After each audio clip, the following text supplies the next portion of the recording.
असावं, कोणी काही टीव्ही घ्यायसाठी गेलं नसेल, कोणी काही नवीन वस्तू खरेदी करण्यासाठी बाहेर पडलं नसावं. परंतु प्रत्येक जण हा स्वतःच्या आरोग्याची काळजी घेण्यासाठी कमीत कमी काही काही काही ज्या ज्या जुजबी औषधी आपल्याला लागतात त्या त्या औषधीचाच थोडाफार साठा केला असावा कोणी. आणि अन्नधान्याचा जे आपल्याला कमीत कमी 15 दिवस 1 महिना पुरेल असं अन्नधान्य प्रत्येकाने आपल्याकडे घेतलं असेलच. यावरून आपल्याला एक माहिती पडतं, लक्षात घेता येतं की आपण कुठलीही गोष्ट आरोग्य आणि अन्नधान्यापेक्षा महत्वाची नाही.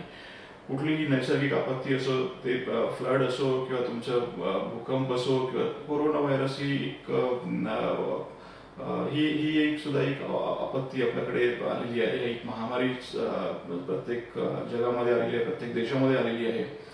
तर या सर्व गोष्टीमध्ये सुद्धा प्रत्येकाचं आरोग्य आणि अन्नधान्य हे सर्वात महत्वाचं आहे. प्रत्येक गोष्ट आज थांबलेली आहे. दळणवळण थांबलेलं आहे. रोड ट्रान्सपोर्ट असो, रेल्वे असो किंवा तुमचे समुद्रमार्गे जाणारा एक्सपोर्ट असो, प्रत्येक गोष्ट थांबलेली आहे. आणि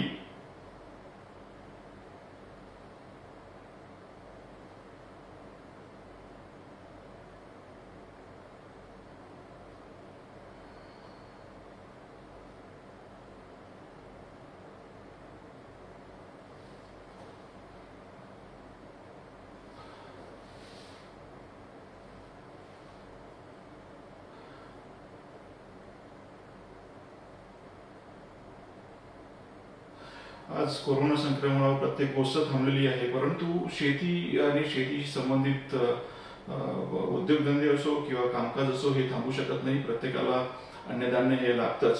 परंतु कोरोना व्हायरस किंवा कोविड-19 जगासमोर आणि प्रत्येक पर्यायाने प्रत्येक नागरिकासमोर, प्रत्येक माणसासमोर काही ना काही एक अडचणी निर्माण केलेल्या आहेत. प्रत्येकाला स्वतःचं आरोग्य सांभाळून काम करायचं आहे. त्यामुळं शेती करण्याच्या आदर्श पद्धती या शेतकऱ्यांसाठी या संक्रमण काळामध्ये सुद्धा खूप फायदेशीर ठरू शकतात. आपण एक जर थोडा जर एक मागच्या 70 वर्षाचा जर आढावा घेतला, आपल्याला एक स्वातंत्र्य मिळून जवळजवळ 70 वर्ष झालेत 1943 पासून, तर त्याचा तो जर आपण आढावा घेतला तर आपण बघतोय की त्यावेळेस 70 वर्षाआधी प्रत्येक फॅमिलीकडे म्हणा किंवा प्रत्येक शेतकऱ्याकडे मोठी शेती होती. 10 हेक्टरच्या वर म्हणा, कोणाकडे 50 हेक्टर असावीत, कोणाकडे 100 हेक्टर सुद्धा शेती होती. परंतु कालांतराने 70 वर्षामध्ये फ्रॅगमेंटेशन झालं, शेती विभागली गेली आणि आज आपल्याला असं जाणवतं की जवळजवळ भारतामध्ये 83% शेती आणि शेतकरी हे अल्पभूधारक शेतकरी आहे. म्हणजे जवळजवळ त्यांच्याकडे 1 ते 5 एकर एवढीच शेती त्यांच्याकडे आहे. त्यानंतर आपण जर बघितलं तर मध्यम आकाराचे जवळजवळ एक 10% शेतकरी असतील आणि जे मोठे शेतकरी आहेत ज्यांच्याकडे 10 हेक्टर म्हणजे 25 एकरच्या वर शेती असेल असे फक्त 1% शेतकरी आहेत. आपण प्रत्येकाच्या तोंडून ऐकतो की जी शेतीची किंवा शेतीमधली उत्पादन म्हणा किंवा उत्पादकता जी 70 वर्ष आधी किंवा 50 वर्ष आधी, 20 वर्ष आधी किंवा 10-20 वर्षाच्या आधी जी उत्पादकता होती ती उत्पादकता आता राहिली नाही. शेतीची उत्पादन क्षमता कमी झालेली आहे. पाण्याची उपलब्धता कमी झालेली आहे. त्याच पर्यायाने शेतीमधनं जे उत्पादन आहे ते कमी कमी होत आहे. आपण जर एक थोडे कॉमन जे इश्यूज आहेत, जे प्रॉब्लेम्स प्रत्येक जण फेस करतात, ते जर आपण बघितलं तर आपल्याला असं दिसून येतं की मागच्या शतकामध्ये जवळजवळ 2.5 कोटी किंवा मागच्या काही दशकामध्ये 2.5 कोटी मेट्रिक टन एवढी जी फर्टाईल सॉइल आहे, जी उत्पादनक्षम माती आहे, ती दरवर्षी त्या मातीचा ऱ्हास झालेला आहे, ती माती नष्ट झालेली आहे. आणि तसंच जर पुढे जर बघितलं तर वातावरणामध्ये जे जे जे परिणाम जाणवलेले आहेत, वातावरण जे बदललेलं आहे, त्यामुळे सुद्धा दरवर्षी जवळजवळ 50 लाख ते 1 कोटी हेक्टर एवढ्या एरियावर पसरू शकणारी माती चा ऱ्हास झालेला आहे. आपण जर एक गोष्ट बघितली की जगाची लोकसंख्या दरवर्षी वाढत आहे. जवळजवळ जगामध्ये 800 करोड लोक वास्तव्यास आहे आणि त्यात भारतामध्ये आपल्याला 130 कोटी आपली जनसंख्या आहे.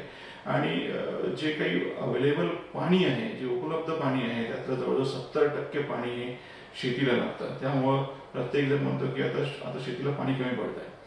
त्याचबरोबर ही 800 कोटीची जगामध्ये जी पॉप्युलेशन आहे, जी लोकसंख्या आहे, त्यातली जवळजवळ एक 40% लोकसंख्या जी आहे ही पाण्याचं दुर्भिक्ष फेस करताय. तुम्ही मागच्या वर्षी एक व्हॉट्सअप जवळजवळ सर्वच जण वापरतात आणि मागच्या वर्षी एक बाब व्हायरल होत होती की दक्षिण आफ्रिकेमधलं एक केपटाऊन नावाचं एक शहर आहे, तिथे पाण्याचं रेशनिंग होतं. म्हणजे आपल्याकडे जसं एक पब्लिक धान्य वाटप करण्यासाठी पब्लिक डिस्ट्रीब्युशन सिस्टम आहे, तशा प्रकारे तिथे सुद्धा पाण्याचं डिस्ट्रीब्युशन प्रत्येकाला राशन कार्डच्या नुसार म्हणा किंवा प्रत्येकाला कार्ड देऊन त्याचं डिस्ट्रीब्युशन होत होतं.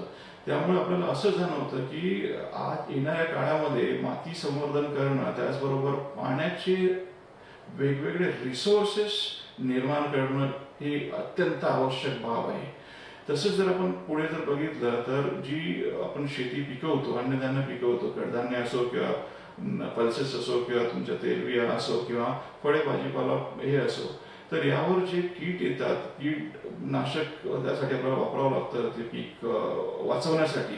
त्यातून असं जाणवलं आहे की जवळजवळ 85% जे आपण कीटनाशक वापरतो ते त्या कीटकाला मारू शकत नाही, ते टार्गेटवर पोहोचूच शकत नाही. म्हणजे याचाच अर्थ असा आहे की जी आपण फवारणी करतो ती 85% फवारणी ही वेस्ट जाते, अगदी त्याचा काहीच फायदा होत नाही. याचाच अर्थ असा आहे की तुम्ही जर एक 100 रुपये जर फवारण्यासाठी खर्च करत असाल तर त्यातले 85 रुपये तुमचे विदाऊट एनी यूज खर्च होतात, त्याचा काहीही उपयोग होत नाही. म्हणूनच अगदी अल्पभूधारक शेतकऱ्यांसाठी सुद्धा आता जे आम्ही या नवीन आदर्श शेती करण्याच्या पद्धती निर्माण केलेल्या आहेत त्या सर्वांसाठी उपलब्ध होतील आणि सर्वांसाठी फायदेशीर सुद्धा ठरतील. कोरोना आणि कोविड-19 याचा सर्वांवरच थोडासा ऍडव्हर्स इफेक्ट झालेला आहे. त्याचं पर्यायाने जर बघतो म्हटलं तर प्रत्येक जण प्रत्येक ठिकाण हे त्यातून सुटलेलं नाही. प्रत्येक ठिकाणी त्याचं संक्रमण झालेलं आहे आणि प्रत्येक ठिकाणी त्याचा एक परिणाम झालेला आहे. त्याचबरोबर प्रत्येकाची आरोग्य सुद्धा त्याप्रमाणे फूड अन्नधान्य निर्माण करण्याची जी सिस्टम आहे, शेती करण्याच्या पद्धती आहे, या सर्व इफेक्ट झालेले आहेत. एक्सपोर्ट मार्केट म्हणावं किंवा डोमेस्टिक मार्केट म्हणावं, ही सुद्धा त्याचं सुद्धा फंक्शनिंग ते इफेक्ट झालेलं आहे. प्रत्येक ठिकाणी एपीएमसी मार्केट काही काळासाठी उघड करत सुद्धा असतील, परंतु ते एका स्पेक्युलेटेड वेळेसाठी फक्त 2 तास म्हणा किंवा 4 तास म्हणा, प्रत्येक दिवसभर मार्केट ओपन ठेवू शकत नाही.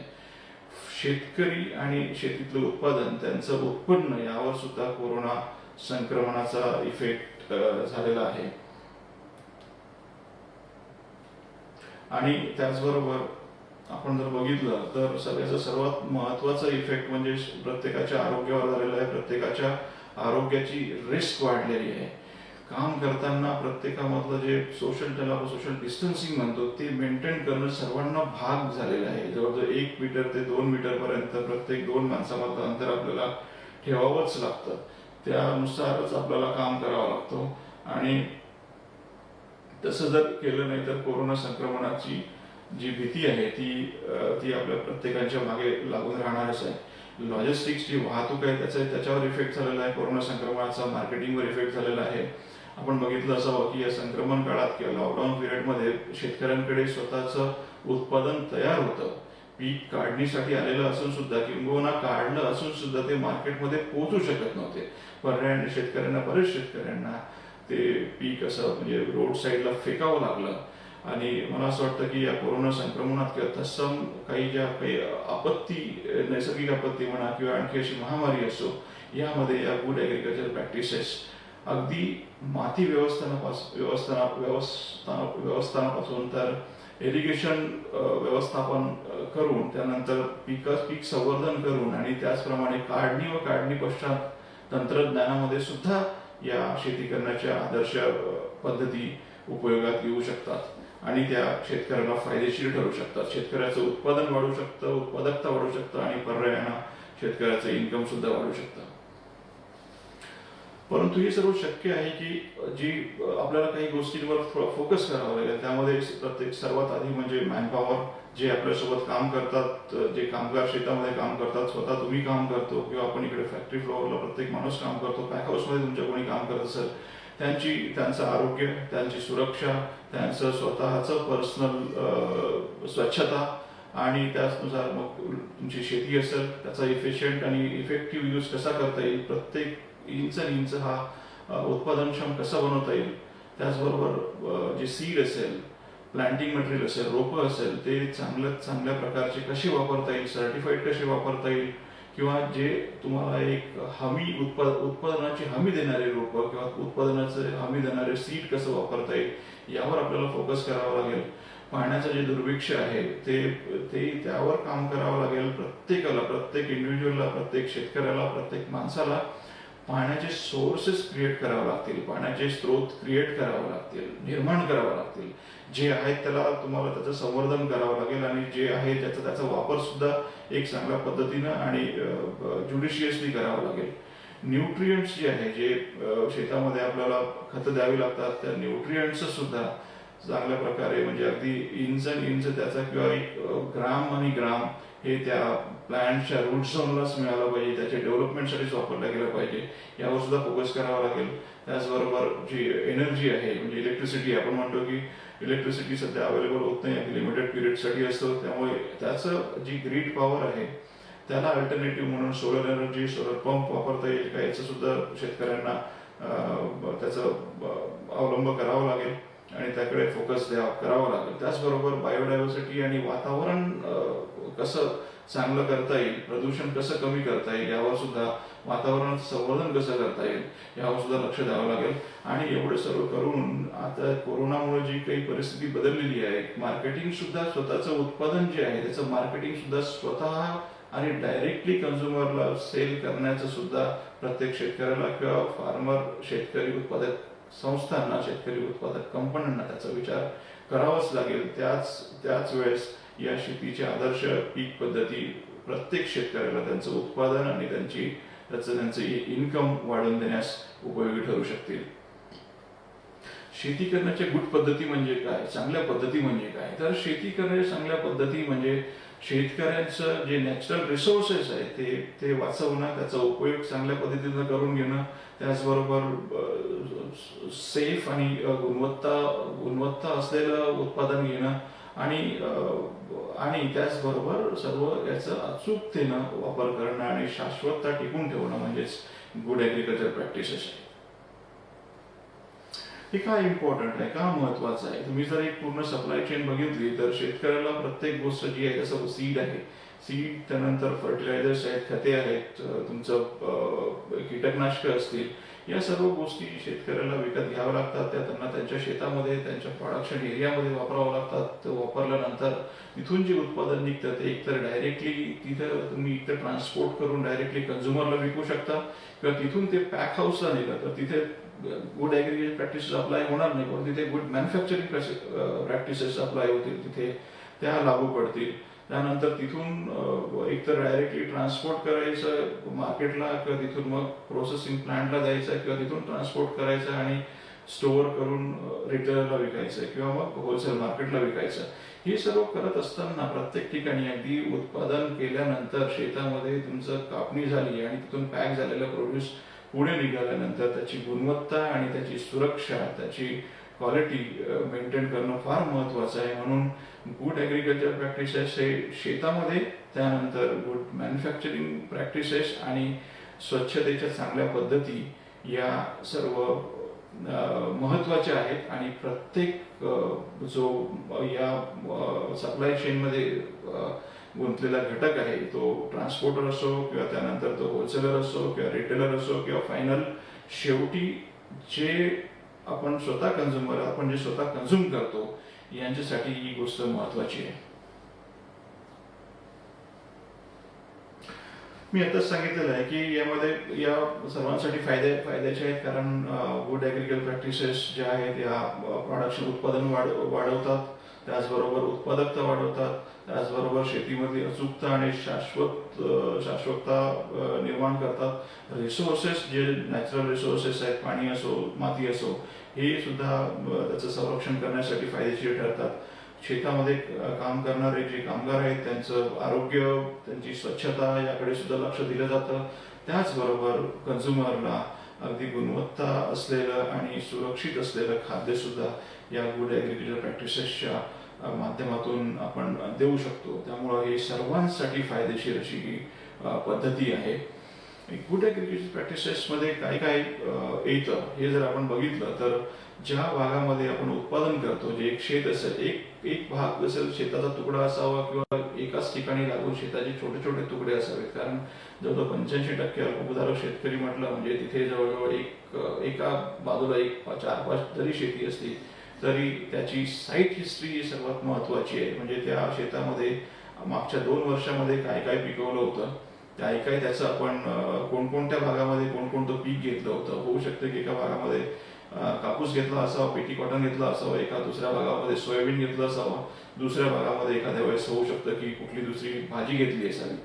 जर स्पेसिफिकली आपण जर एखाद्या वेळेस मसाल्याचं एखादं जर पीक यावर्षी घ्यायचं ठरवलं असेल तर त्यासाठी आणि ते जर आपण प्रोसेसिंगला विकायचं असेल तर त्यामध्ये काही ना काही अलर्जन येतच. सोयाबीन जर घेतलं असेल तर सोयाबीन हे मोठं एक अलर्जन आहे. त्यामुळं त्या भागाची, त्या प्लॉटची साईट हिस्ट्री हे स्वतःकडे ठेवणं हे फार महत्वाचं आहे. मागच्या 3 वर्षामध्ये आपण तिथे काय लागवड केली, काय उत्पादन घेतलं हे आपल्याकडे म्हणजे डॉक्युमेंट असणं फार महत्वाचं आहे. त्याचबरोबर आता तुम्ही त्याचा एक मॅप बनवू शकता आणि आपल्या शेतात एका ठिकाणी चांगल्या ठिकाणी लावू शकता किंवा स्वतःकडे ते सुरक्षित ठेवू शकता.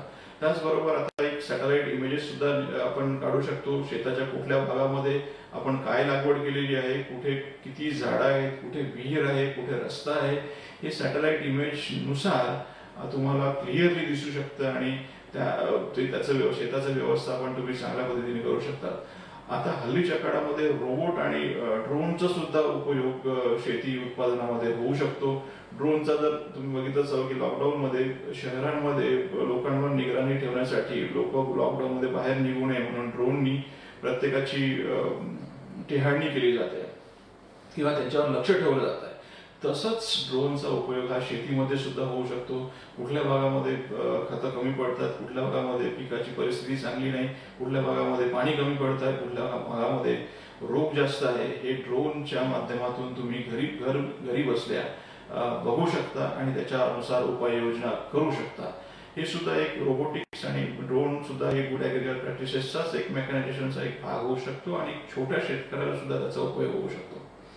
त्याचबरोबर आपण जर बघितलं की मोठ्या शहराच्या बाजूला छोटे छोटे गाव असतात आणि तिथे मोठ्या शहराचं जे इंडस्ट्रीयल वेस्ट असतं किंवा स्पेसिफिकली जे पाणी असतं, जे वेस्ट वॉटर आहे, ते कुठल्या गावाच्या बाजूला जो एखादा उंडा असेल त्यामध्ये सोडलं जातं आणि तेच पाणी बरेचसे शेतकरी शेती करण्यासाठी किंवा इरिगेशन करण्यासाठी आपण त्याचा वापर करू शकतो आणि शेतकरी करू शकतात. त्यामुळं काय होतं की जे उत्पादन तुम्ही तुमच्या शेतातून पिकवता, या जे प्रॅक्टिसेस तुम्ही वापरता, परंतु जे कॉन्टॅमिनेटेड वॉटर म्हणा किंवा जे दूषित पाणी, इंडस्ट्रियल वेस्ट मधलं पाणी जर आपण वापरलं तर ते कॉन्टॅमिनेशन, ते संक्रमण तुमच्या उत्पादनामध्ये सुद्धा येऊ शकतं आणि ते उत्पादन जर कन्झ्युमरने जर डायरेक्ट खाल्लं तर त्याचं कॉन्टॅमिनेशन त्या कन्झ्युमर पर्यंत सुद्धा पोहोचू शकतं.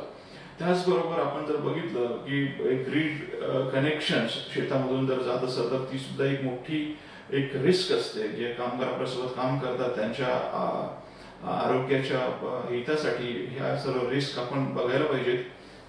काही प्रश्न सुद्धा येत आहेत. मी सर्वांचे प्रश्न शेवटी घेईलच आणि सर्वांच्या प्रश्नाचं उत्तर देईल. पहिल्यांदा आपण हे सर्व एकदा या गुड ॲग्रिकल्चर प्रॅक्टिसेस बद्दल बघू. तुमचे प्रश्न वाटल्यास तिथे तुम्ही द्या. मी शेवटच्या 10 मिनिटांमध्ये त्याचं प्रत्येकाचं उत्तर देण्याचं काम करेल. आपण जर बघितलं तर साईट रिस्क आपण एक रिव्ह्यू करू शकतो. मागच्या वर्षी तुम्ही मागच्या पावसाळ्यामध्ये बघितलं असाल की सांगली, सोलापूर, कोल्हापूर या भागामध्ये जो पूर आला, नदीला जो पूर आला, त्यामध्ये नदीच्या काठावरची बरीचशे गावं आणि त्या पर्याय आणि त्या गावामधली शेती, त्या शेतांमधले पीक हे सर्व त्या पुराच्या पाण्यामध्ये सर्व सबमर्ज झाले होते, सर्व त्यामध्ये डुबले गेले होते.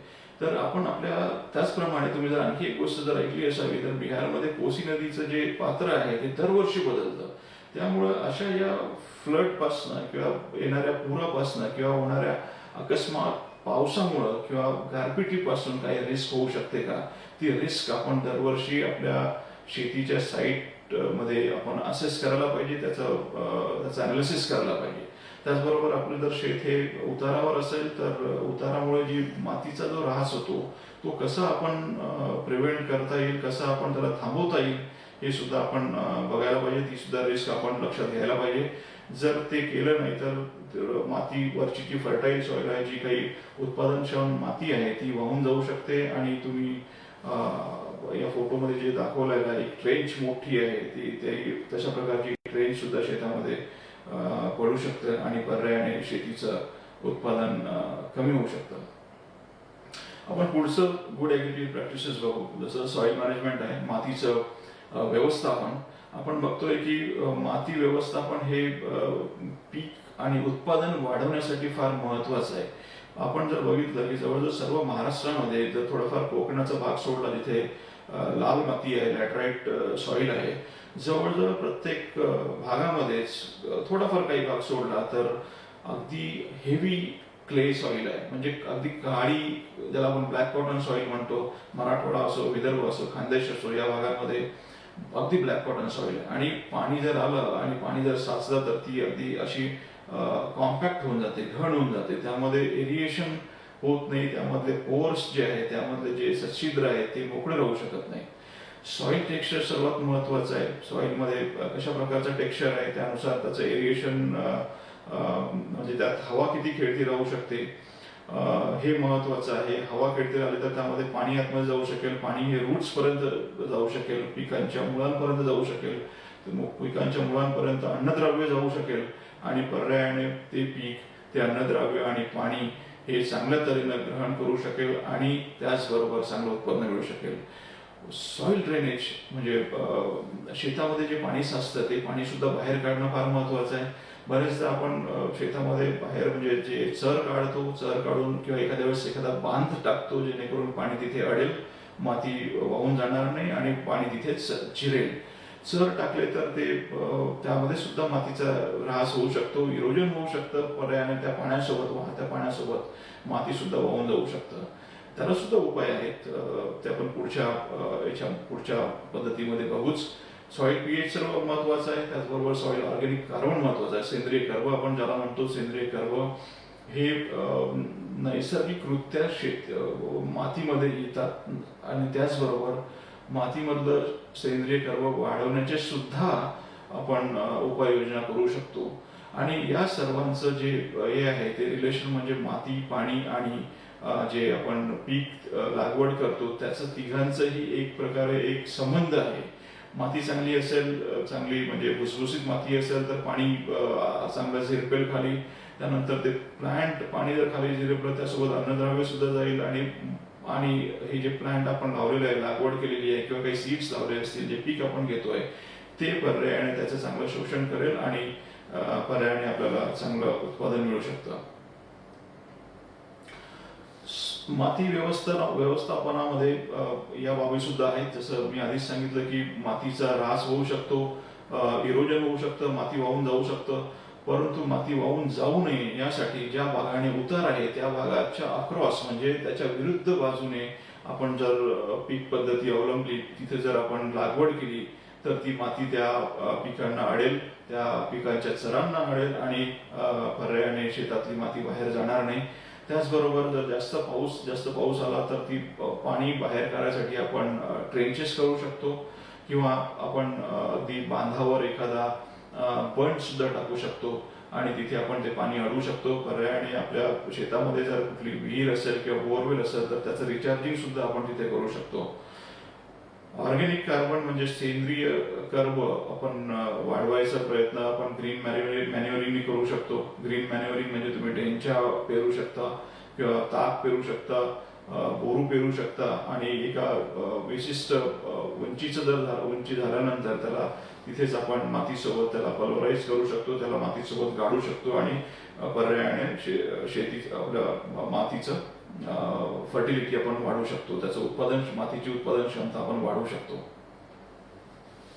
त्याचबरोबर मी जसं सांगितलं की महाराष्ट्रामध्ये पर्यायाने मराठवाड्यात, विदर्भामध्ये, खानदेशमध्ये आणि उर्वरित महाराष्ट्रामध्ये सुद्धा काळी माती आहे. काळी माती असल्यामुळं जी लागवड पद्धत आहे त्यामध्ये थोडासा आपल्याला बदल करावा लागतो. अगदीच फ्लॅट बेडमध्ये, सपाट वाफ्यामध्ये आपण लागवड करू शकत नाही.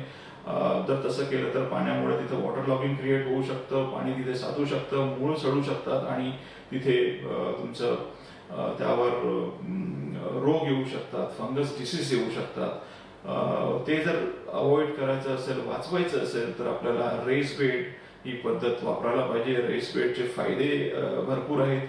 पाणी हे सर्व ड्रेन होतं. एक्सेस वॉटर जे आहे, जास्त जे उपयोगाचं पाणी नाही ते त्या रेस बेडवरून बाहेर निघतं, ड्रेन होतं आणि तिथे आपण खेळती हवा त्या मातीमध्ये, त्या बेडमध्ये आपण मेंटेन करू शकतो. त्याचबरोबर व्हाईट रूट्स जे सक्षम रूट्स आहे आणि ऍक्टिव्ह रूट्स आहेत ते तिथे डेव्हलप होतात आणि स्ट्रेस सुद्धा आपण जर ऑर्चर्डला द्यायचं असेल देऊ शकतो.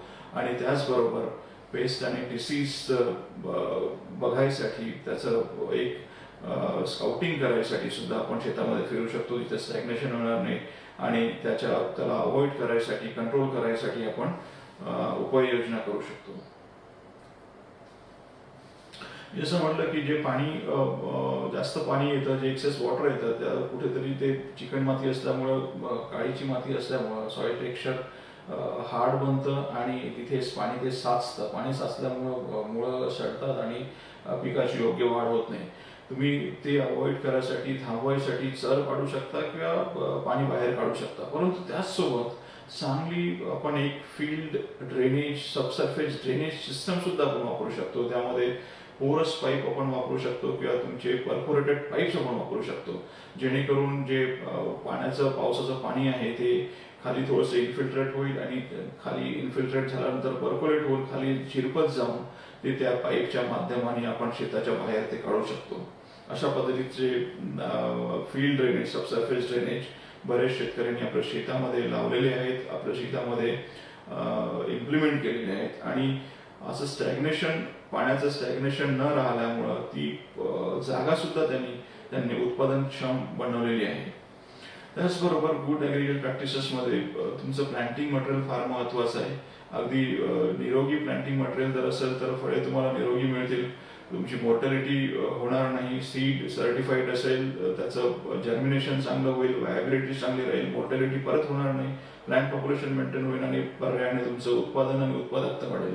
यामध्ये आपण बघतो तिथे की बनाना आहे, पोमोग्रेनेट आहे, कांदा आहे किंवा ऑरेंज आहे, पेरू आहे, मँगो आहे, यांचे जवळजवळ म्हणजे बनानाचं म्हणा, तुमचं पोमोग्रेनेटचं किंवा पेरूचं टिश्यू कल्चरचे रोपं अवेलेबल आहेत. ऑरेंजेसमध्ये रूट स्टॉक अवेलेबल आहेत. मँगोमध्ये सुद्धा चांगल्या म्हणजे शूट टीप ग्राफ्टिंगनुसार, सॉफ्टवूड ग्राफ्टिंगनुसार सुद्धा रोपं बनवल्या जातात आणि निरोगी रोपं शेतकऱ्यांपर्यंत पोहोचू शकतात.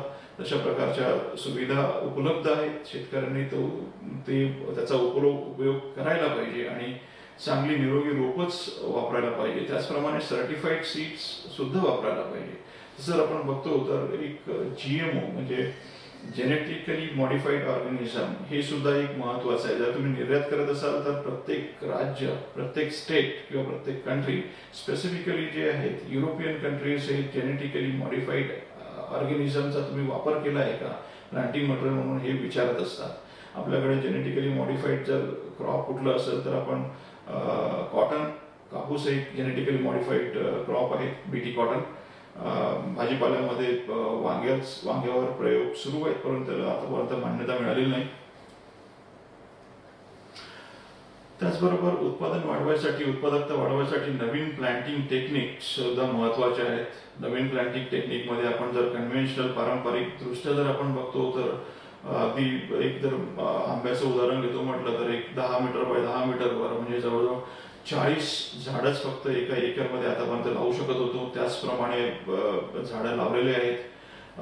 केळीमध्ये सुद्धा जे साखरपासून प्लांटेशन व्हायचं ते सुद्धा एका एकरमध्ये जवळजवळ 1000 झाडं आतापर्यंत शेतकरी लावायचे. डाळिंबामध्ये जवळजवळ 100 झाडं, संत्र्यामध्ये, मोसंबीमध्ये 100 झाडं, पेरूमध्ये सुद्धा जवळजवळ तेवढेच आणि कांद्याचं जे लागवड व्हायची ती ती फ्लॅट बेडमध्ये सपाट वाफ्यामध्ये व्हायची. आता पद्धती बदललेल्या आहेत. एक अल्ट्रा हाय डेन्सिटी अति सघन पद्धती म्हणून आलेल्या आहेत. अल्ट्रा हाय डेन्सिटीमध्ये तुमची प्लांट पॉप्युलेशन जी आहे ती अतिशय जास्त प्रमाणात वाढू शकते आणि पर्यायाने उत्पादन सुद्धा जवळजवळ 3 गुणा किंवा 2 डबल किंवा ट्रिपल होऊ शकतं.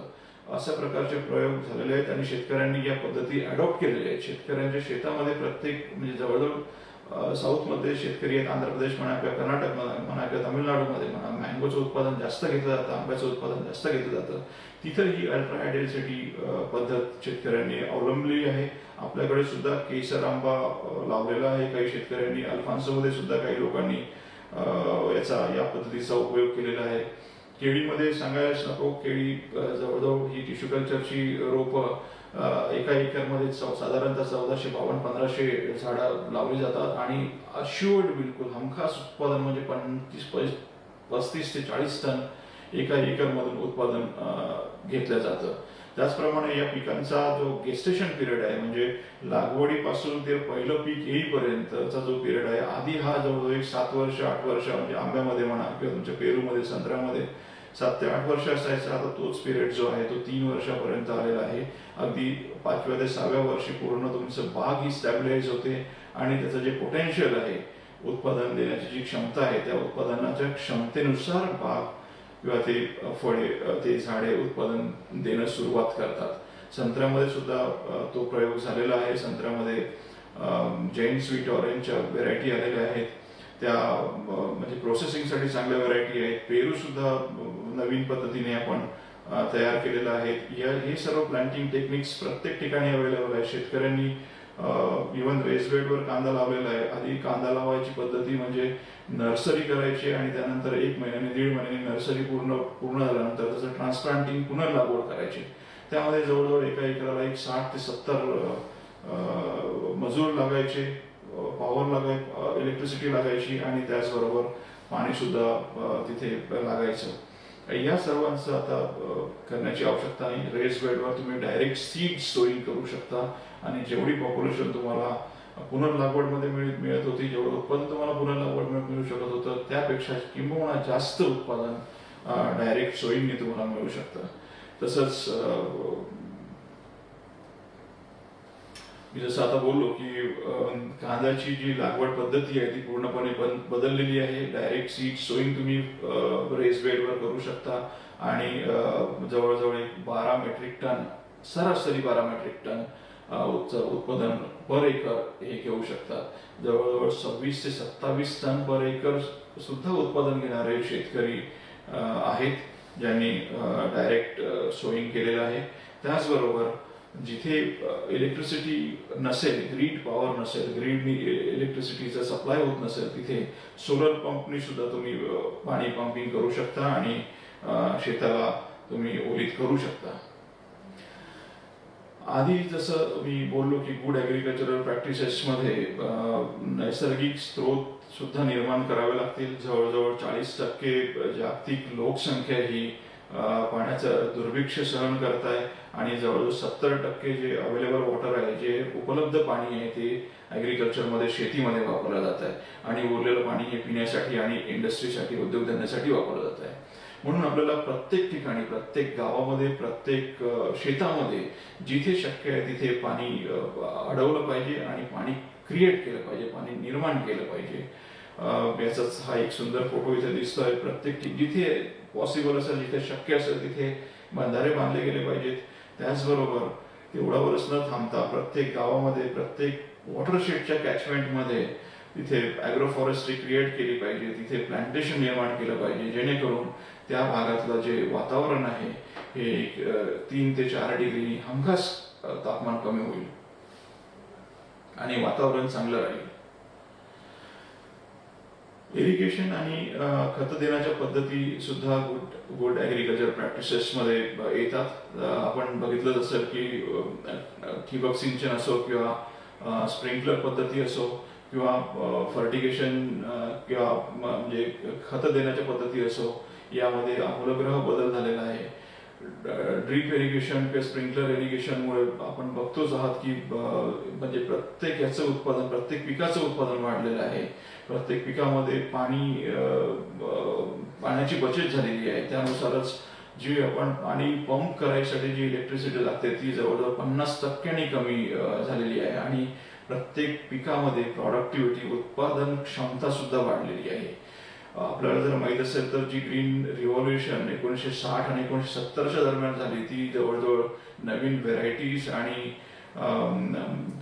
खतांमुळे झाली. आता जी ग्रीन रिव्हॉल्युशन येईल ती ठिबक सिंचन आणि स्प्रिंकलर इरिगेशन आणि फर्टिगेशनमुळे येईल असं मला तरी खात्रीलायक वृत्त वाटतं.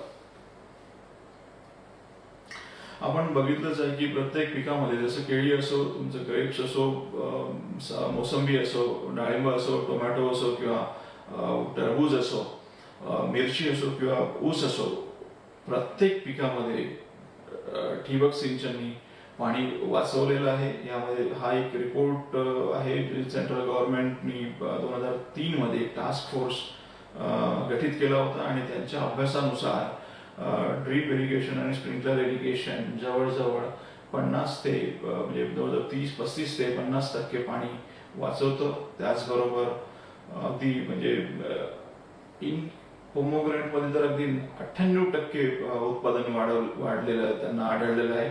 शुगरकेनमध्ये सुद्धा म्हणजे ऊसामध्ये सुद्धा उत्पादन वाढलेलं आहे. ऊसाचाच जर एक भाग येतो म्हटलं तर आधी ऊसाला जवळजवळ सर्वच मोकाट पाणी द्यायचे आणि मोकाट पाणी देऊन सुद्धा कोणी 35 ते 40 मेट्रिक टन पर एकरच्या वर उत्पादन घेऊ शकत नव्हते.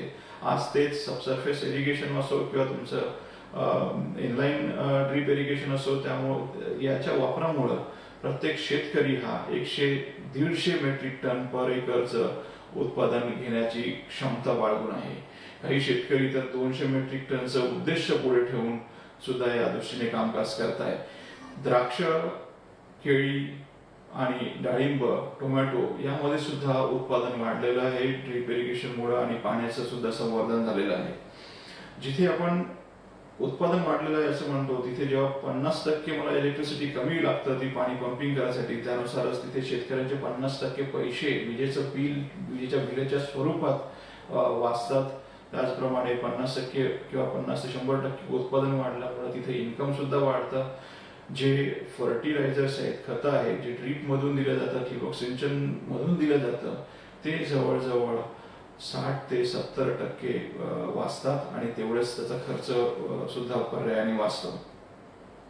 आपण इथे एक थोडंसं कंपॅरिझन बघूयात की मोकाट पाणी दिल्यामुळं पाण्याचा निचरा लवकर होत नाही, वापसा कंडिशन लवकर येत नाही. पर्यायाने जे पीक आपण लावतो तिथे असं पाण्याचं स्टॅग्नेशन पहिल्या फोटोमध्ये तुम्हाला दिसूनच येईल. दुसऱ्यामध्ये ठिबक सिंचनची जी वेटिंग पॅटर्न आहे तो आपण बघू शकतो. म्हणजे जिथे आपण लागवड करू तिथले जे मुळं आहेत त्या मुळाच्या कक्षेमध्येच हे पाणी दिलं जातं आणि पर्यायाने त्या पाणी मुळाच्या कक्षेत तिथेच खत आणि न्यूट्रिएंट्स मुळाच्या कक्षेतच मिळाल्यामुळं मुळांची ग्रोथ चांगली होते, वाढ चांगली होते आणि पर्यायाने पीक चांगलं येतं. खाली जर आपण बघितलं तर यामध्ये आणखी अचूकता जर साधायची असेल तर आपण प्रत्येक गोष्टचं शेड्यूल बनवू शकतो. किती वेळाने आपल्याला इरिगेट करायचं आहे, किती वेळाने खतं द्यायचे आहेत, किती पाणी द्यायचे आहेत, कोणत्या सेक्शनला द्यायचं आहे, याचं प्रत्येकाचं प्रोग्राम आपण बनवू शकतो आणि त्या प्रोग्रामनुसार याचं व्यवस्थापन, इरिगेशन आणि खत व्यवस्थापन आपण करू शकतो. आतापर्यंत आपण हे फळे आणि भाजीपाला या पिकांबद्दल थोडंसं व्हाईट स्पेस क्रॉप याबद्दल बोलत होतो आणि तसं बघितलं तर ते हाय व्हॅल्यू क्रॉप सुद्धा आहेत. उत्पादन वाढलं की त्याचं इन्कम सुद्धा वाढणारच पर्यायाने. पण इथे जर आपण बघितलं तर हे गव्हासाठी स्प्रिंकलर आणि ड्रीप इरिगेशन सिस्टम आहे. गहू हे अगदी क्लोज स्पेस क्रॉप आहे. इथे स्प्रिंकलर सुद्धा तुम्ही वापरू शकता. स्प्रिंकलर मधून तुम्ही खत सुद्धा देऊ शकता. विद्राव्य खत जर असेल तर स्प्रिंकलर मधून देऊ शकता. फक्त यामध्ये एकच काळजी घ्यावी लागेल की स्प्रिंकलर्स पूर्ण शेतामध्ये प्रेशर हे युनिफॉर्म असलं पाहिजे, जेणेकरून प्रत्येक ठिकाणी पाणी आणि खत हे समप्रमाणात दिलं जाईल आणि पिकाची जी वाढ आहे ती प्रत्येक ठिकाणी युनिफॉर्म होईल. तुम्ही या फोटोमध्ये जर प्रत्येक ठिकाणी जर ग्रोथ बघितली तर ही अगदी एका लेवलला आहे, अगदी एका साईडला सर्व पीक दिसत आहे. यावरूनच ड्रीप आणि ठिबक सिंचन आणि स्प्रिंकलर पद्धती शेतकऱ्यांचं उत्पादन वाढवण्यासाठी कशी फायदेशीर आहे हे सुद्धा इथं दिसून पडतं. यामध्ये उत्पादन सुद्धा वाढतं. त्याचबरोबर एक नवीन आणखी गोष्ट म्हणजे ज्याला आपण वेटलँड पॅडी म्हणतो, म्हणजे धान जे पीक आहे हे अगदी म्हणजे मोकाट पाण्यामध्ये आणि पडल फील्डमध्येच घेतलं जातं. तुम्ही जर आणि आता तर ड्रीप आणि स्प्रिंकलरमुळे आपण धानाचं पीक सुद्धा आपण घेऊ शकतो. पर्यायाने त्यामधून जे स्किन डिसीजेस होतात त्यामध्ये काम करणाऱ्या लोकांना त्याचं ते होणार नाही. मिथेन गॅस त्यातून एमिट होणार नाही, वातावरणाचा ऱ्हास होणार नाही आणि त्याचबरोबर उत्पादन सुद्धा जवळजवळ 30 ते 50% वाढेल. असंच आतापर्यंत जे शेतकऱ्यांनी उत्पादन घेतलेलं आहे त्यातून निदर्शनास येतं. खतांचं व्यवस्थापन जर आपण बघतो म्हटलं तर पिकाला जे न्यूट्रिएंट्स लागतात त्यामध्ये नायट्रोजन, फॉस्फरस आणि पोटॅशियम हे मेजर न्यूट्रिएंट्स आहेत. त्यानंतर काही मायक्रो न्यूट्रिएंट्स, मॅक्रो न्यूट्रिएंट्स सुद्धा आहेत. खतांचं व्यवस्थापन करणं ही सुद्धा एक चांगली म्हणजे महत्वाची बाब आहे. खताचं व्यवस्थापन हे मातीचं आणि पाण्याचं परीक्षण करून केलं गेलं पाहिजे. त्याचबरोबर त्यावेळेस जी खताची जी ग्रोथ आहे, ती त्याची वाढ आहे, यानुसार सुद्धा खतांचं किती खतं दिले गेले पाहिजेत, काय डोसेसमध्ये दिले गेले पाहिजे, त्याचं करेक्शन केलं गेलं पाहिजे. त्यानुसार जर पिकाने आपण किती खतं दिलेत आणि किती पिकाने ते धारण केलेले आहेत याचं जर अनालिसिस करायचं असेल तर लीफ अनालिसिस नक्कीच करायला पाहिजे. त्याचबरोबर मातीचं अनालिसिस काही कालांतराने करत केलं पाहिजे, जेणेकरून मातीमध्ये किती खते अवेलेबल आहेत आणि किती आपल्याला देणं लागतं, किती आपल्याला खताचं अप्लिकेशन करायला पाहिजे, तर ते आपण ठरवू शकतो. परंतु याचा अर्थ असा आहे की जास्त एक्सेस खते सुद्धा आपण द्यायला नको, जेणेकरून त्याचं लिचिंग होणार नाही. म्हणजे पाण्याबरोबर, इरिगेशन वॉटर बरोबर खतेही खालच्या जे ॲक्विफर आहे, जे पाण्याचे जे सोर्सेस आहे जमिनीच्या खाली, त्यामध्ये जाऊन त्याला कॉन्टॅमिनेट करणार नाहीत. आधीच मी सांगितल्याप्रमाणे जसं लीफ ईल्ड 50% वाढू शकतं तुमच्या गुड इरिगेशन आणि फर्टिगेशन खत देण्याच्या पद्धतीमुळे. जर लीफ ईल्ड जर वाढलं तर तिथे फोटोसिंथेसिस जास्त होईल. फोटोसिंथेसिस जास्त झालं तर अन्न म्हणजे बनवण्याची प्रक्रिया वाढेल आणि पर्यायाने ग्रोथ चांगली होईल, पिकाची वाढ जोमाने होईल आणि उत्पादन वाढेल. फर्टिलायझर खत देण्याची जी इफिशियन्सी आहे ती सुद्धा फर्टिगेशन सिस्टम मधून वाढते. पर्यायाने शेतकऱ्यांचं जे एक्सेस खतं देण्याची, जास्त प्रमाणात खतं देण्याची जी वृत्ती आहे किंवा त्यामागचा जो खर्च आहे तो वाचू शकतो. अगदी 30% पर्यंत सुद्धा खतांचं सेव्हिंग होऊ शकतं. 30% खतांचं सेव्हिंग म्हणजे 30% खतांवर होणाऱ्या खर्चांची बचत. म्हणूनच या खते आणि पाणी देण्याच्या पद्धती ज्या आहेत, चांगल्या पद्धती आहेत, त्या शेतकऱ्यांच्या फायदेशीर आहेत. आतापर्यंत आपण केमिकल खतांबद्दल बोलत होतो, जे न्यूट्रिएंट्स आहेत त्याबद्दल बोलत होतो. आता आपण काही ऑर्गॅनिक मॅन्युअर जे आहेत, जे आपण इव्हन शेतामध्ये सुद्धा जे काही वेस्ट निघतात, जे क्रॉप रेसिड्यू निघतात, क्रॉपाचे जे आपलं जे काढणी झाल्यानंतर जे पीक शेतामध्ये राहतं त्याला रिसायकल आपण करू शकतो आणि त्याला एक कंपोस्ट फॉर्म मध्ये आपण आणू शकतो. चांगलं कुजलेलं कंपोस्ट मध्ये चांगलं NPK असतं आणि ते सुद्धा आपण आपल्या शेतीमध्ये देऊ शकतो. हे जे चांगलं कुजलेलं कंपोस्ट आहे हे सॉइल कंडिशनर म्हणून काम करू शकतं. मातीमध्ये सच्छिद्रता वाढवतं, एरिएशन वाढवतं, पर्यायाने न्यूट्रिएंट्स आणि पाणी अपटेक करायची पिकांची क्षमता वाढवतं आणि पर्यायाने उत्पादन वाढवतं. इंटिग्रेटेड पेस्ट मॅनेजमेंट हा सुद्धा एक गुड ॲग्रिकल्चर प्रॅक्टिसेसचा एक भाग आहे आणि हा सुद्धा शेतकऱ्यांच्या फार फायद्याचा ठरू शकतो. या इंटिग्रेटेड पेस्ट मॅनेजमेंटमध्ये डायरेक्ट म्हणजे शेतावर जी कीड येते त्याचं एकदा तुम्ही जर निरीक्षण केलं आणि काउंटिंग केल्यानंतर तुम्हाला जर असं आढळलं की हे म्हणजे एक थ्रेशोल्ड, मिनिमम थ्रेशोल्ड लेवल ज्याला म्हणतो, म्हणजे एक कमीत कमी पातळी जी असते त्यानुसार, आणि ती जर पातळी एक्सीड झाली तर ते पिकाला हानिकारक ठरू शकतो. अशा पद्धतीमध्येच आपण केमिकल स्प्रे घ्यायला पाहिजे. आणि केमिकल स्प्रे घ्यायच्या आधी जर हे कीटकनाशकाची जी मिनिमम थ्रेशोल्ड लेवल आहे, जी जी नुकसान करण्याची जी पातळी आहे ती जर कमी असेल तर त्यामध्ये कल्चरल मेथड्सचा वापर करायला पाहिजे. कल्चरल मेथड्स म्हणजे तुम्ही डवरणी करू शकता, तुम्ही वखरणी करू शकता, तुम्ही नांगरटी करू शकता. त्यानंतर तुम्ही फिजिकल मेकॅनिकल ज्या मेथड्स आहेत म्हणजे वीड मॅनेजमेंट आहे, म्हणजे तण कापणी करू शकता, तण निर्मूलन करू शकता. त्यानंतर बायोलॉजिकल पेस्ट कंट्रोल आहे, ज्यामध्ये तुम्ही म्हणजे पॅरासायटिक पेस्टचा वापर तुम्ही करू शकता. काही कीटक जे आहेत ते परजीवी कीटकांचा वापर तुम्ही करू शकता. फेरोमन ट्रॅपचा वापर करू शकता. तुम्ही स्टिकी पेस्ट, स्टिकी पॅडचा वापर करू शकता, जेणेकरून तुमचं केमिकल फर्टिलायझर, केमिकल पेस्टिसाइडची फवारणी जी आहे ती कमीत कमी होईल आणि केमिकल पेस्टिसाइड्स किंवा कीटकनाशक विकत घेण्यामुळे जो खर्च आहे तो पर्यायाने वाचेल. त्याचबरोबर जे उत्पादन आहे ते सुद्धा एक म्हणजे केमिकल कीटनाशक विरहित किंवा कमी कीटनाशक वापरलेलं उत्पादन म्हणून तुम्ही त्याला मार्केट सुद्धा करू शकणार. आपण आतापर्यंत मातीचं व्यवस्थापन, पाण्याचं व्यवस्थापन, खताचं व्यवस्थापन, त्यानंतर कीट रोग व्यवस्थापन बघत होतो. परंतु हे सर्व करत असताना जर आपल्याला आपली प्लांट आणि फ्रूट केअर म्हणून सुद्धा आपल्याला करायला पाहिजे.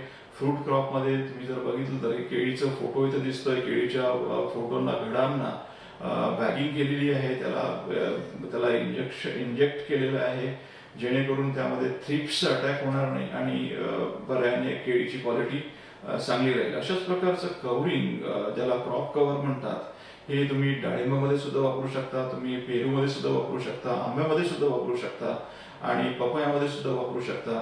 हे जर आपण वापरलं तर निश्चितच जे एक 20 ते 25% पीक आहे, स्पेसिफिकली इथे जर आपण बघतो म्हटलं तर फळ पीक जे आहे, जे कीट किंवा रोगांमुळे वाया जातं किंवा हाती येत नाही, ते आपण वाचवू शकतो. त्याचं जे प्रमाण आहे ते कमी करू शकतो आणि पर्यायाने तेवढंच उत्पादन वाढू शकतं, तेवढंच शेतकऱ्याचं इन्कम वाढू शकतं. परंतु हे सर्व करत असताना केमिकल कीटनाशक जेव्हा आपण वापरतो किंवा पेस्टिसाइड जेव्हा आपण वापरतो ते वापरताना अगदी काळजी घ्यायलाच पाहिजे. त्यामध्ये सर्वात महत्वाची काळजी म्हणजे प्रत्येकाने हे रजिस्टर्ड कीटनाशकच फक्त वापरले गेले पाहिजे. रजिस्टर्ड कीटनाशक हे आपल्याला भारताच्या दृष्टिकोनातून CIBRC म्हणून एक वेबसाईट आहे, इथे वेबसाईटचा ऍड्रेस दिलेला आहे. ज्याला कोणाला लागत असेल त्यांनी मी शेवटी सुद्धा तो आपला वेबसाईटचा ऍड्रेस देईल. त्या वेबसाईटवर रजिस्टर्ड पेस्टिसाइडची नावं दिलेली आहेत. त्याचबरोबर जी पेस्टिसाइड्स बॅन आहेत, म्हणजे ज्यांचा वापर, त्याचं स्टोरेज आणि त्याचं अप्लिकेशन हे भारतामध्ये बॅन आहे, अशाची सुद्धा एक लिस्ट इथे दिलेली आहे. बॅन पेस्टिसाइडचा वापर केलाच गेला नसला पाहिजे. फक्त रजिस्टर्ड पेस्टिसाइड्स आणि ज्या पिकावर जे कीटनाशक रिकमेंडेड आहे, जे बुरशीनाशक रिकमेंडेड आहे, जे तणनाशक रिकमेंडेड आहे, तेच फक्त वापरलं गेलं पाहिजे. त्यासाठी प्रत्येकाने जे आपण कंटेनर वापरतो, जे आपण ज्या कंटेनरमध्ये म्हणा किंवा ज्या टीममध्ये आपण पेस्टिसाइड, ज्या बॉटलमध्ये आपण पेस्टिसाइड विकत घेतो, त्या बॉटल सोबत एक कागद सुद्धा येतो, ज्याला लेबल क्लेम म्हणतात, किंवा त्या बॉटलवर सुद्धा सर्व त्याची माहिती दिलेली असतात. ते लेबल क्लेम प्रत्येकाने वाचणं आवश्यक आहे. त्याचबरोबर प्रत्येक कीटनाशक किंवा पेस्टिसाइडचं प्री हार्वेस्ट इंटरवल, म्हणजे ज्या दिवशी स्प्रे केलं, ज्या दिवशी आपण स्प्रे केलं त्या दिवसापासून हार्वेस्ट करण्यापर्यंतचा जो कालावधी आहे तो सुद्धा कटाक्षाने पाळला गेला पाहिजे. नाहीतर त्या कीटनाशकाचे अंश त्या पिकामध्ये येऊ शकतात आणि पर्यायाने कन्झ्युमरसाठी ते हानिकारक ठरू शकतं. पेस्टिसाइड वापरताना, कीटनाशक वापरताना ते मोजूनच वापरलं गेलं पाहिजे.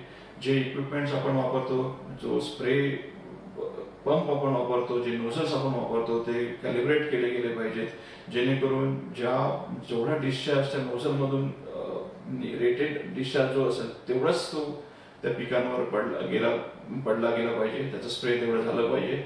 अदरवाईज तिथे फायटोटॉक्सिसिटी सुद्धा डेव्हलप होऊ शकते आणि पर्यायाने जास्त रेसिड्यू सुद्धा पिकामध्ये येऊ शकतात. जर आपण एक्सपोर्टसाठी काम करत असाल तर PHI म्हणजे प्री हार्वेस्ट इंटरवल आणि MRL म्हणजे मॅक्सिमम रेसिड्यू लिमिट याचं कटाक्षाने पालन पालन केलं गेलं पाहिजे. अदरवाईज जर MRLच्या वर म्हणजे मॅक्सिमम रेसिड्यू लिमिटच्या वर जर अंश आढळले तर तुमचं जे कन्साइनमेंट आहे, जे तुम्ही तुमचं पीक किंवा तुमचं उत्पादन बाहेरच्या देशामध्ये पाठवलेलं आहे ते रिजेक्ट व्हायचे चान्सेस वाढू शकतात. आणि ते कीटकनाशक किंवा बुरशीनाशक वापरताना जे कामगार ते त्याची फवारणी करतात त्यांची हेल्थ जी आहे, त्यांची सेफ्टी आहे, याचा सुद्धा सुद्धा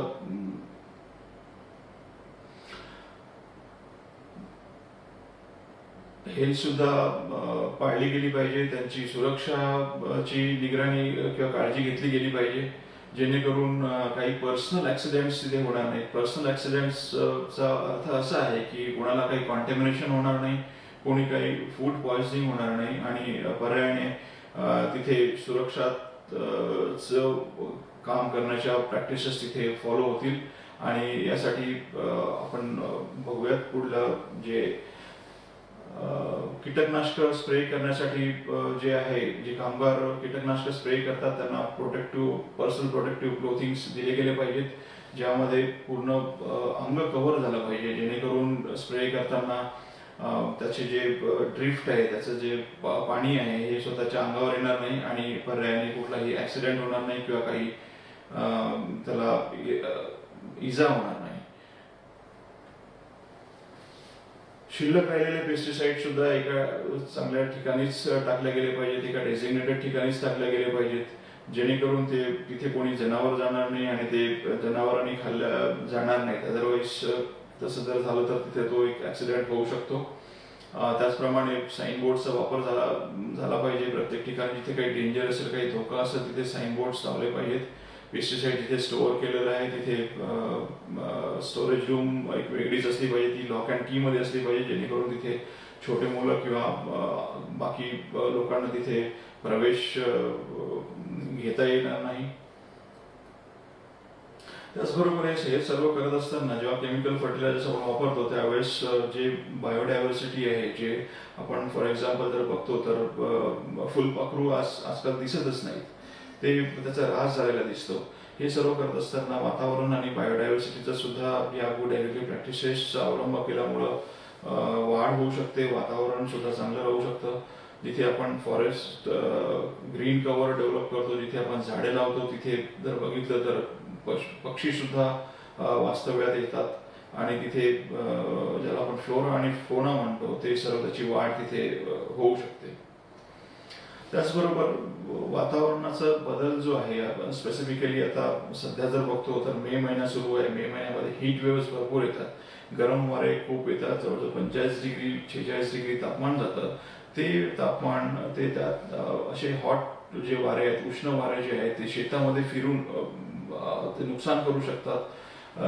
हे सर्व म्हणजे फळबागांना त्याचं नुकसान होऊ शकतं. डेव्हलप झालेली फळे त्याचं गळ होऊ शकते आणि त्यानंतर ते जर वाचवायचे असेल तर आपल्याला विंड ब्रेक्स हे लावायला पाहिजे. प्रत्येक विंड ब्रेक्स जर लावला तर या उष्ण वाऱ्यापासून आपल्या पिकाचं संरक्षण करू शकतो, पर्यायानं उत्पादन टिकून राहू शकतं. त्याचबरोबर जर आपण गुड ॲग्रिकल्चर प्रॅक्टिसेस आपल्या शेतामध्ये आपण शेताच्या बाउंड्रीपर्यंतच लिमिटेड असतात, परंतु जर आपल्याला जर आपले पीक जे आहे ते हार्वेस्टिंग करून जर विकायचं असेल तर हार्वेस्ट आणि पर्यायाने पोस्ट हार्वेस्टच्या भागामध्ये सुद्धा या प्रॅक्टिसेस उपयोगात येऊ शकतात. स्पेसिफिकली जेव्हा आपण फील्ड पॅक करतो तिथे कंटेनर्स जे वापरतो, क्रेट्स वापरत असावेत किंवा हातमोजे वापरत असावे किंवा क्लिपर्स वापरत असावेत, ते सॅनिटाईज करणं, त्याला ते स्वच्छ करणं फार आवश्यक आहे. प्रत्येक माणसाला आता कोरोनाच्या या परिस्थितीमध्ये मास्क देणं फार आवश्यक आहे. प्रत्येकाने मास्क वापरणं फार आवश्यक आहे. दोघां कामगारांमध्ये डिस्टन्स ठेवणं, अंतर ठेवणं फार महत्वाचं आहे. त्याचबरोबर हँड वॉश, हात धुण्याचं सुद्धा फार महत्वाचं आहे. हे हार्वेस्टिंग करताना, काढणी करताना काही रिस्क आहे, जसं फिजिकल कॉन्टॅमिनेशन आहे. फिजिकल कॉन्टॅमिनेशन म्हणजे कुठे काही दगड धोंडे असू शकतात, फॉरेन मॅटर असू शकतं. केमिकल कॉन्टॅमिनेशन म्हणजे काही कीटकनाशकाचं काही कॉन्टॅमिनेशन असू शकतात. ह्युमन ट्रान्समिटेबल डिसीज म्हणजे आता कोरोना हा माणसामधून सुद्धा पसरू शकतो, श्वासानुसार पसरू शकतो, शिंकण्यामुळे पसरू शकतो. तर त्याची ती रिस्क ओळखायला पाहिजे, त्यानुसार त्या मास्क वापरायला पाहिजे, हँडवॉश करायला पाहिजे, हात धुवायला पाहिजे, हे सर्व. आणि मायक्रोबियल कॉन्टॅमिनेशन सुद्धा आहे आपल्याकडे. मायक्रोबियल कॉन्टॅमिनेशनमुळे ज्याला आपण प्रोड्यूस रिकॉल म्हणतो, एकदा विकलेलं जे उत्पादन आहे जर त्यामध्ये कुठे एखादा बॅक्टेरियल कॉन्टॅमिनेशन आढळलं, बॅक्टेरियल कॉन्टॅमिनेशन म्हणजे जसं इकोलाय आहे, कोलिफॉर्म नावाचा बॅक्टेरिया आहे किंवा सल्मोनेला नावाचा बॅक्टेरिया आहे, हे जर आढळलं तर ते जे शेल्फवर जे प्रोड्यूस असतं ते त्याला रिकॉल केलं जातं. हे आपल्या भारतामध्ये जरी सध्या होत नसलं तरी युरोपियन देशामध्ये भरपूर प्रमाणात होतं आणि यालाच प्रोड्यूस रिकॉल म्हणतो. म्हणून मायक्रोबियल कॉन्टॅमिनेशन सुद्धा अवॉइड करणं किंवा त्याला दूर ठेवणं फार महत्वाचं आहे. तसेच हार्वेस्ट काढणी काढताना किंवा काढणी पश्चात जे काही इक्विपमेंट्स आपण वापरत असावं त्याची सुद्धा स्वच्छता राखणं महत्वाचं आहे. पोस्ट हार्वेस्टमध्ये जर आपण स्वतः आज कोरोनाच्या संक्रमण काळात किंवा लॉकडाऊन काळामध्ये बरेचसे शेतकरी किंवा बरेचसे शेती उत्पादक कंपन्या या स्वतः डायरेक्ट मार्केटिंग करण्याचा विचार करतात, किंबहुना बरेच शेतकरी उत्पादन कंपन्यांनी आणि बऱ्याच इंडिव्हिज्युअल शेतकऱ्यांनी सुद्धा डायरेक्ट मार्केटिंग करून डायरेक्ट कन्झ्युमरला आपलं पीक उत्पादन विकलेलं आहे. अशा परिस्थितीमध्ये स्वतःचं म्हणजे स्वतःच्या स्वास्थ्याची काळजी राखणं फार महत्वाचं आहे, स्वतःची निगा राखणं फार महत्वाचं आहे. हाताची स्वच्छता फार महत्वाची आहे, जेणेकरून स्वतःला संक्रमण होणार नाही आणि स्वतःला संक्रमण न होऊ देता दुसऱ्याला सुद्धा संक्रमण होणार नाही आणि ती सुद्धा काळजी आपण घेतली जाईल. इथे एका फोटोमध्ये आपण जर बघतोय की या कामगारांनी शेतीमध्ये काढणी करत असताना मास्क लावलेला आहे. असा मास्क लावण्याचा पर्यायाने आपल्याला सुद्धा आवश्यकता भासेल आता या कोविड-19च्या परिस्थितीमध्ये किंवा या संक्रमण काळामध्ये किंवा इव्हन संक्रमण संपल्यानंतर सुद्धा आपल्याला काही दिवस हे मास्क वापरावेच लागतील. इथे एक ज्या शेतकऱ्यांना म्हणजे गुड ऍग्रिकल्चर प्रॅक्टिसेसचा फायदा घेऊन जर आपल्या शेतात स्वतःचं उत्पादन जर स्वतः विकायचं असेल तर डायरेक्ट मार्केटिंगचे इनिशिएटिव्ह सुद्धा काही लोकांनी घेतलेले आहेत. काही लोकांनी तर मोबाईल व्हॅन सुद्धा वापरलेले आहेत. मोबाईल व्हॅनवर न थांबता त्यांनी त्याला इव्हन टेम्परेचर कंट्रोल सुद्धा केलेले आहेत. काही भाजीपाल्यांसाठी जे कोल्ड स्टोरेज आपण बिल्ड करतो, बांधतो, डिझाईन करतो, तशाच प्रकारे या रिफर व्हॅन सुद्धा लोकांनी वापरलेले आहे. रेल्वेने सुद्धा शेतकऱ्यांना स्वतःचं जे पीक आहे ते मार्केट करण्यासाठी मदत केलेली आहे. हे सर्व करत असताना पॅकेजिंग, तुमची वाहतूक, त्यानंतर जी ट्रान्सपोर्ट व्हेकल जी आहे ही महत्वाची आहे. ट्रान्सपोर्ट व्हेकल ही सॅनिटाईज करणं, स्वच्छ करणं हे फार महत्वाचं आहे. क्रेट्स जे आपण वापरतो, जे बॉक्सेस आपण वापरतो किंवा ते आणायसाठी आणखी कुठले कंटेनर्स जर वापरत असेल तर ते प्रत्येक वेळेस सॅनिटाईज करणं, प्रत्येक वेळेस स्वच्छ करणं या कोरोना संक्रमणच्या काळामध्ये महत्वाचं आहे. तसेच जर आपण कुठे स्टोअर करत असतो, कुठला आपण कोल्ड स्टोरेज वापरत असतो तर तिथे सुद्धा स्वच्छता आणि दुसरे दुसरं जे काही पीक तिथे ठेवलेलं असेल, साठवलं असेल, साठवणूक केली असेल ते कॉन्टॅमिनेट होणार नाही, त्यात ते सुद्धा संक्रमित होणार नाही याची काळजी घेणं फार आवश्यक आहे. आणि पर्यायाने शेतकऱ्याला आपण एक चांगलं आपण उत्पादन देऊ शकतो. मार्केटिंग करताना शेतकऱ्यांपुढे बरेचसे पर्याय आहेत. डायरेक्ट कन्झ्युमरला, डायरेक्ट ग्राहकाला ते स्वतःचं उत्पादन विकू शकतात. इन्स्टिट्यूशनल सेल्स ते करू शकतात, जसं हॉटेलला देऊ शकतात, रेस्टॉरंटला देऊ शकतात, कंपन्यांना विकू शकतात, फूड प्रोसेसिंग फॅक्टरीला सुद्धा प्रोसेसिंगसाठी ते त्यांचं प्रोड्यूस देऊ शकतात. रिटेलर्स ते सुद्धा रिटेलर्स जे आहेत जे हातगाडी घेऊन विकतात किंवा काही फिक्स शॉप वेंडर असतील ज्यांचे स्वतःचे दुकान असतील अशा दुकानदारांना सुद्धा ते विकू शकतात. डायरेक्ट APMC मध्ये सुद्धा विकू शकतात. आणि पर्यायाने जर चांगली क्वालिटी जर आपण गुणवत्ता जर मेंटेन केली तर स्वतः एक्सपोर्ट सुद्धा करू शकतात किंवा दुसऱ्या एक्सपोर्टरला स्वतःचं पीक, स्वतःचं उत्पादन सुद्धा विकू शकतात.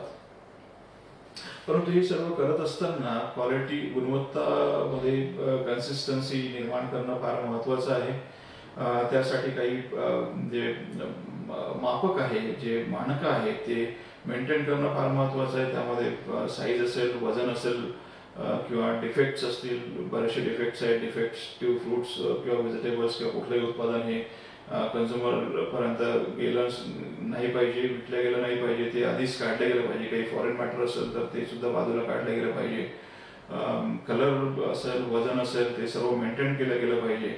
आणि फक्त जी क्वालिटी कन्झ्युमरला, ग्राहकाला पसंत पडेल ती शेतकऱ्यांनी विकायचा प्रयत्न केला पाहिजे. तरच यामध्ये सक्सेस होऊ शकतो डायरेक्ट विकण्यामध्ये. आणि पर्यायाने गुड ॲग्रिकल्चर प्रॅक्टिसेसचा वापर करून शेतीमधलं उत्पादन भरघोस घेऊन, उत्पादन वाढवून, उत्पादकता वाढवून, स्वतःचा शेती करण्याचा खर्च कमी करून, गुणवत्ता निर्माण करून स्वतःचं उत्पादन स्वतः विकू शकतात असं मला वाटतं.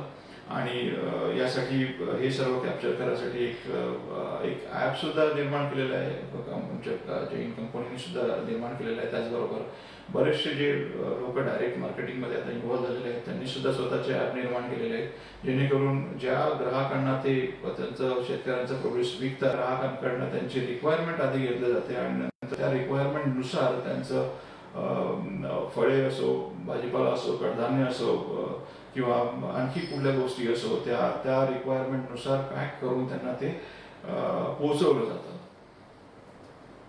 तर इन शॉर्ट समरी जर आपण बघतो म्हटलं तर शेतकऱ्याला काय बेनिफिट, काय फायदा या गुड ॲग्रिकल्चर प्रॅक्टिसेसमधून होऊ शकतं, तर असं जर बघतो म्हटलं तर सर्वात आधी म्हणजे शेतकऱ्याचं उत्पादन वाढू शकतं, शेतकऱ्याची उत्पादकता वाढू शकते, गुणवत्ता चांगली येऊ शकते आणि त्याचबरोबर एक चांगलं सेफ प्रोड्यूस सुद्धा शेतकरी आपल्या स्वतःच्या शेतामधून उत्पादन करू शकतं. त्याचबरोबर प्रत्येक गोष्टीचा, प्रत्येक इनपुट्स जे आहेत, जसं पाणी असेल, वीज असेल किंवा खते असेल किंवा कीटनाशक असेल, याचा सुद्धा एक अचूक वापर ते करू शकतात. आणि पर्यायाने कॉस्ट ऑफ कल्टिव्हेशन ज्याला आपण म्हणतो, जे उत्पादन खर्च ज्याला आपण म्हणतो, ते कमी करू शकतात. कमी उत्पादन खर्चामध्ये जास्त प्रोडक्शन आणि पर्यायाने पर युनिट एरिया जास्त प्रॉडक्टिव्हिटी, उत्पादकता आपण वाढवू शकतो. त्याचबरोबर जे म्हणजे शाश्वत रिसोर्सेस आहेत, ज्याला आपण म्हणजे शाश्वत सोर्सेस आहेत, जसं पाणी आहे, पाणी सुद्धा क्रिएट करू शकतो. ग्रीन कव्हर प्लांटेशन आपण वाढवू शकतो आणि पर्यायाने वातावरणाचा समतोल आपण राखू शकतो, ज्याचा उपयोग आपल्याला आपल्या पीक पद्धतीमध्ये सुधारणा करण्यासाठी, प्रोडक्शन उत्पादकता वाढवण्यासाठी सुद्धा होऊ शकतो. शेतामध्ये या गुड ॲग्रिकल्चर प्रॅक्टिसेसचा वापर केल्यामुळं शेतामध्ये काही ॲक्सिडेंट होण्याचे जे चान्सेस आहेत ते एकदम कमी होतात किंवा एकदम शून्य सुद्धा होऊ शकतं. झिरो ॲक्सिडेंट सुद्धा होऊ शकतात, जे सर्वांसाठी चांगलं आहे. ॲग्रोकेमिकल्स जे आहेत, म्हणजे कीटनाशक असेल, बुरशीनाशक असेल, त्यापासून जे कामगार त्याची हाताळणी करतात, त्यांची सुरक्षा आपण ठेवू शकतो, त्यांची आरोग्याची निगा आपण ठेवू शकतो, त्यांची स्वच्छता ठेवू शकतो आणि पर्यायाने सर्वांचं आपण एक चांगलं काम आपण करू शकतो. ॲग्रिकल्चर सप्लाय चेन या संक्रमण काळामध्ये सुद्धा सुरू राहू शकते. या सर्व जर आपण काळजी घेतल्यात, स्वतःची काळजी घेतली, स्वतःची आरोग्य आणि सुरक्षा जर मेंटेन केली, तर दुसऱ्याची सुद्धा मेंटेन केली, तर ॲग्रिकल्चर सप्लाय चेन या संक्रमण काळामध्ये सुद्धा गुड ॲग्रिकल्चर प्रॅक्टिसेसचा उपयोग करून सुरू राहू शकते. प्रोड्यूस जे आहे, तुमच्या शेतामधलं जे पीक आहे, उत्पादन आहे, ते डायरेक्ट तुम्ही सेल करू शकता कन्झ्युमरला सुद्धा, शेतकऱ्याला सुद्धा त्यातून जास्त पैसा मिळू शकतो आणि कन्झ्युमरला फ्रेश आणि गुणवत्ता असलेला उत्पादन मिळू शकतं, उत्पादक मिळू शकतं आणि त्याची क्वालिटी सुद्धा मेंटेन राहू शकते. डिजिटल मार्केटिंग सुद्धा करू शकता. आणि हे सर्व करत असताना इथे आपण थांबूयात. काही प्रश्न असेल तर मी त्याचं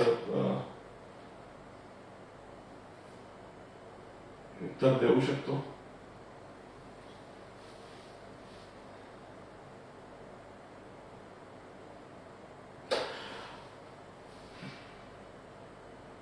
प्रश्न एकच आहे. पवन खाडे यांनी विचारलेला आहे की जैन उत्पादनावर आमचा पूर्ण विश्वास आहे, पण सध्या मार्केटमध्ये आपल्या कंपनीचं उत्पादन उपलब्ध नाही, ती लवकरात लवकर उतरली तर बरं होईल. तोच प्रयत्न सुरू आहे. कोरोना संक्रमणामुळे सर्व ऍक्टिव्हिटी थोड्या जरा स्लो झालेल्या आहेत, थोड्या संथ गतीनं सुरू झाल्या आहेत. परंतु काम सुरू आहे. फूड चे जे प्रॉडक्ट्स आहेत ते सुद्धा रिटेलिंगमध्ये आले आहेत आणि प्रत्येक ठिकाणी ते उपलब्ध होईल अशी तरतूद आपण लवकरात लवकर करू आणि ते सर्वांना उपलब्ध होतील.